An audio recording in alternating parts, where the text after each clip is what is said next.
Hello there.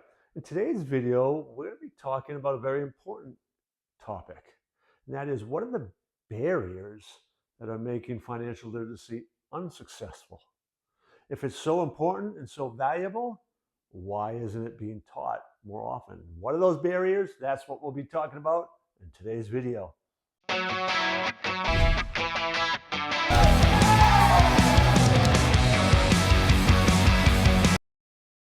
Okay, 5 barriers that we definitely will be discussing in this video are teacher training, one-size-fits-all curriculum, student engagement, making it real world so it's applicable, and not teaching mindset.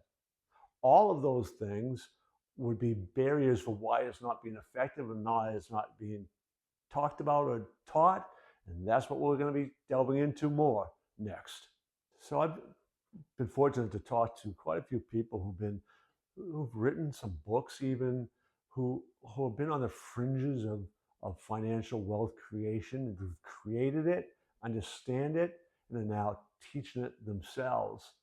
And particularly in this modern world, this idea that, oh, we got to train these teachers, we've got to spend lots of money to get highly qualified people to teach it, is misplaced. And I don't want to make it sound like we don't need people who know what they're talking about. You obviously do, but access to that information is much more readily available than it ever used to be.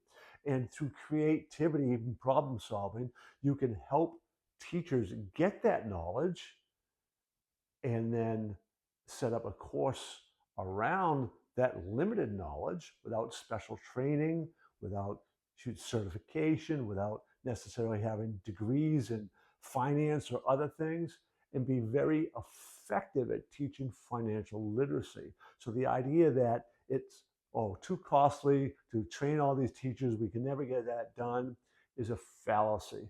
And it limits your ability to solve the challenge, which is really getting the knowledge and understanding how to put it all together. Because the knowledge is out there, it's easy to accumulate. And I can even tell you stories of coaches who have been asked to coach a sport that they've never played, never stood, especially in small school districts, who go about doing that by researching what it is they need to know so they can teach it effectively. It's not much different than financial literacy. So after I graduated college, I had one class left to take. One of my best friends needed to take a class that summer, and a young woman who lived in the town right next to us, who we knew through school, wanted to take a class. So we all said, oh, investment class would be great to take. Let's take that. We commuted down to the local university, and it was taught by a professional who ran his own brokerage firm. Oh, the class was awful. It was terrible. One, it was night, the summertime, man. You get the smells of people barbecuing outside. It was tough. But the curriculum was too technical and it wasn't practical. It was what the experts say you're supposed to know about investing. It was a one size fits all curriculum. That's not the best way to do this. There are principles that can be embedded and need to be probably in all curriculum, right? There's some certain principles and concepts that should be taught. But to take a textbook and use this textbook and say everybody's going to use this textbook to teach the curriculum, that doesn't allow the teachers and other people the flexibility to really make it practical and understandable and something relatable for the people engaged in it. So you need to take the principles and the ideas, certain concepts that you know need to be taught, and then have the flexibility to be able to kind of design it to fit your needs and your community and everything else. That is really how financial literacy can be taught and make it much more accessible. So the other obstacle is student engagement. When students aren't engaged, or let's say you are trying to make this, you're encouraging people to take it, even if you make it mandatory, but you got like a one size fits all cookie cutter curriculum, boring, the kids aren't engaged. When they aren't engaged and emotionally checked out, they're not going to learn. So it's really kind of a meaningless class. Like that investment class my friends and I took that summer. We didn't get anything out of it. There was no practical application. I don't know anything that I learned. Right? That class, there's nothing I can remember from it. Nothing that helped me in my investing later on. Right? None of it, because it was not engaging. It was boring. We didn't see the practical application. There's all kinds of issues around that. When that happens, then you aren't really being taught, right? So we got to understand that, and it's not just about mandating it.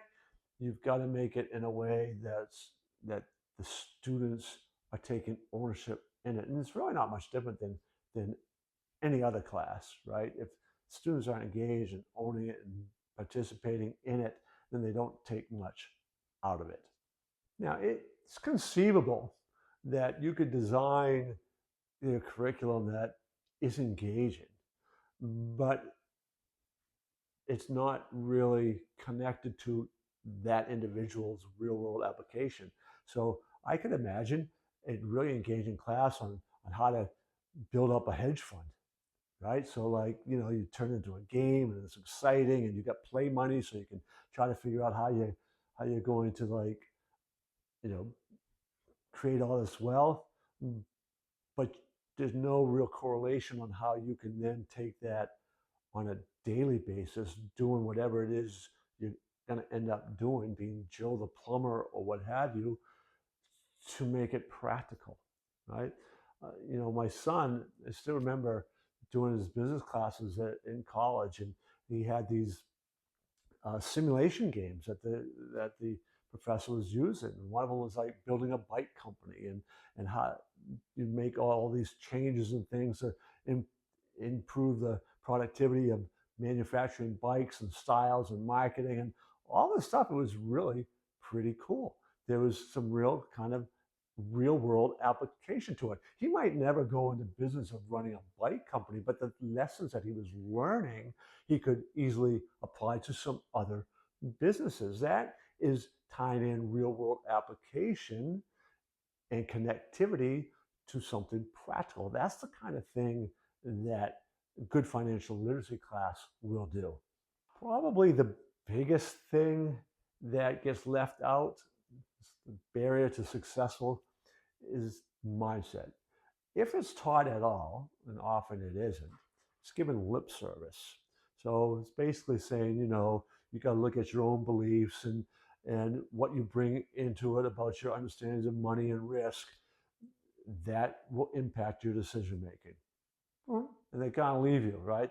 They haven't really explained to you how you take control of that mindset.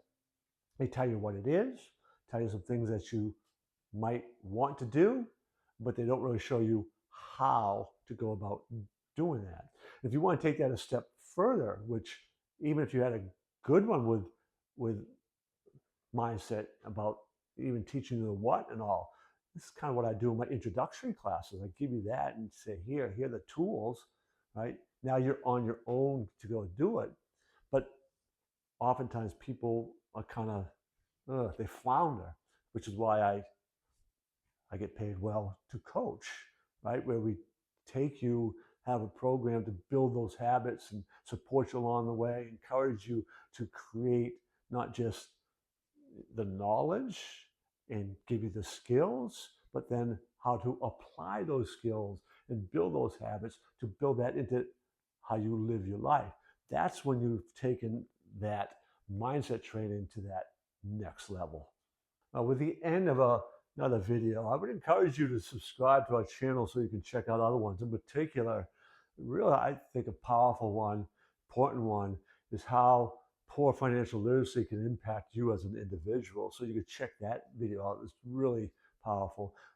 But I also, as always, am asking you to kind of join me in my mission to get this information out there. And I'm not just talking about the financial literacy part. All these videos, there's information out there that people need to hear. There's somebody out there who needs to hear the message. And simply by subscribing to this can help elevate that, get that channel viewed more, and get people seeing this information. So I encourage you to do that, and I'll see you in another video.